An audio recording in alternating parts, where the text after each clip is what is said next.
Alright, now we're back for part 2 of homework 3. So we're going to be plotting the level of the tank versus the temperature graph. The first thing we do when we make a collaboratory is we have to import an NP. That's for our functions such as absolute value and sign. And then we want to import from subplots, make subplots so we can plot our points. And then from plotly as PO, we want to make our plots dark just because it's nicer to look at. And then the new one from SciPy integrate, we want to import a solve initial value problem. So we can integrate our initial value problem. So the first thing we want to do is we want to put in our initial values. I'm looking down to reference what we just did on my iPad here. So our initial values, cross-sectional area of 1, cross-sectional area of 2, cross-sectional area of 3, that is equal to 0.5, 0.1, nope, 1 and 2. If we remember our alpha value, which is the proportionality factor, was the same for every single one, and that was 0.1, so we can just put in 0.1. And then what else do we have? The height 1, height 2, and height 3, that is equal to the same thing as our cross-sectional areas, which was 0.5, 1, and 2. And then we are doing a temperature. This is dependent on temperature, so we need an end for our temperature. Like, where is this going to end? We'll set that right now. We can set that at 100, just because we can always change that if we need to, depending on how the graph looks.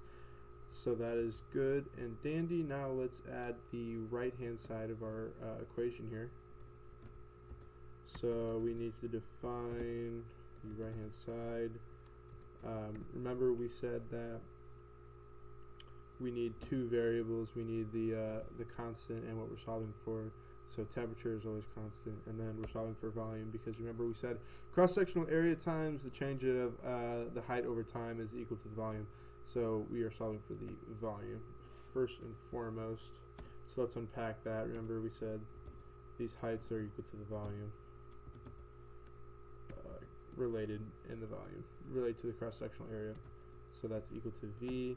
We also said that the flow rate in was equal to the set point of 3, or first alpha,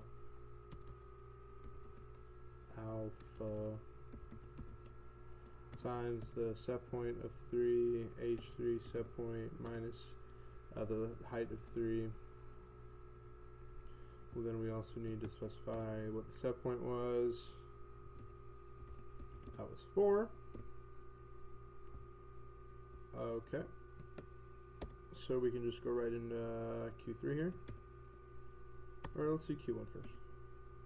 So the flow rate of Q1 to 2, we said that was negative, or actually let's not do that. Let's do the sine of height 1 minus height 2 is times alpha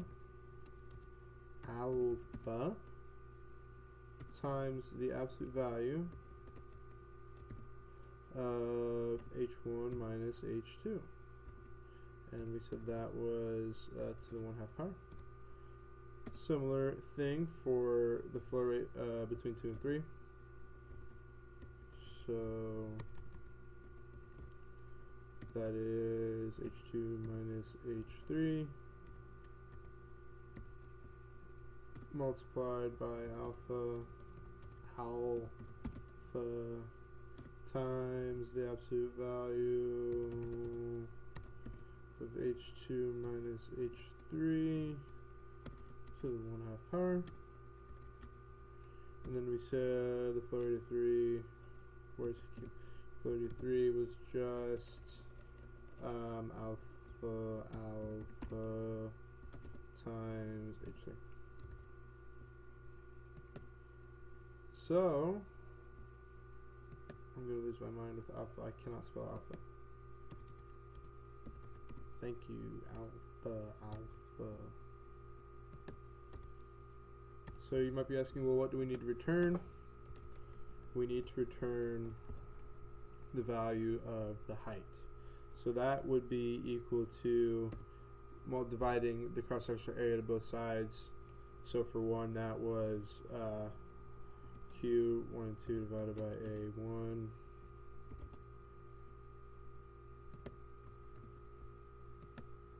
The next one would have been Q in plus Q12 minus Q23 divided by A2. And then the last one would have been Q23 minus Q3 divided by A3. And that should be good to go. If one day I learn how to spell. If and only if. Return. Thank you. Now we have our initial values and our equations. Now we just need to pull out the solution. So solve equals IVP.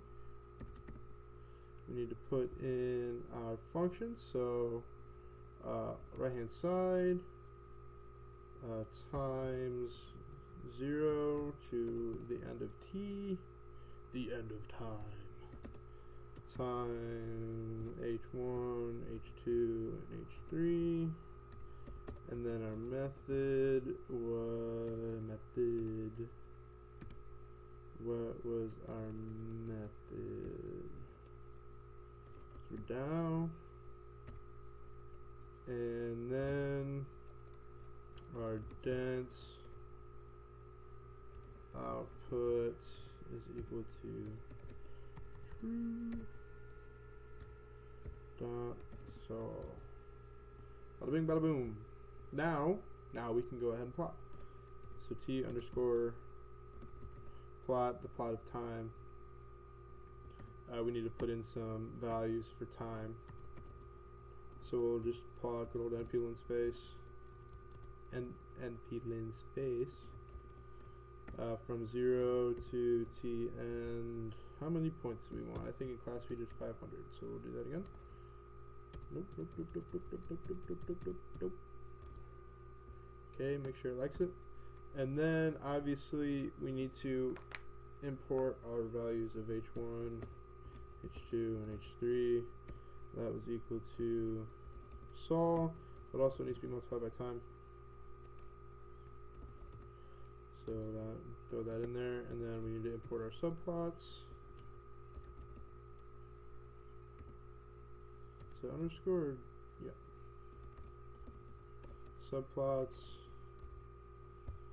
No, let's just do it. Let's do fig dot add underscore scatter. X is equal to t underscore plots. Y is equal to h1. Mode, we're going to do lines so we can see lines and not dots. And then we'll name this one, what do we want to name it? We'll just name it h1. And that is the graph of h1. Now you might be guessing, well, we need all three, and you'd be correct. So let's control V, let's go in and change some stuff.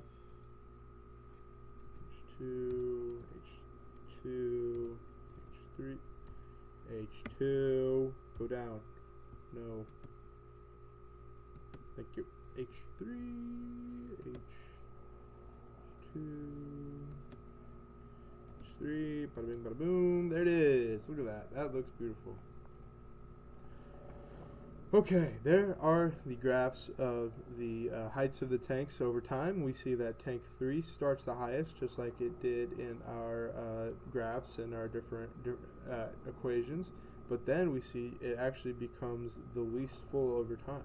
And we see that 1 and 2 starting higher than 1 and rising greater than 1 because it has that initial flow into it. But it actually equals out with tank 1. That's actually very interesting. I was not expecting that. It actually equals out with tank 1 over time. So we see tank 2 equals out, tank 3 equals out at around, let's put it longer. Let's do 500. Tank 3 equals out at around 2, and tank 1 and 2 equal out at around 6 meters. Let's just double check and make sure all our numbers are correct.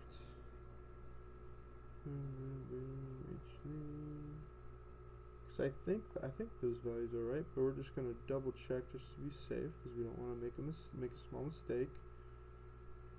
0.512, 0.1, 0.512, 500. 1, 2, 3, 1, 2, 3. I think that's good to go. There it is. There's our graph. And thank you very much.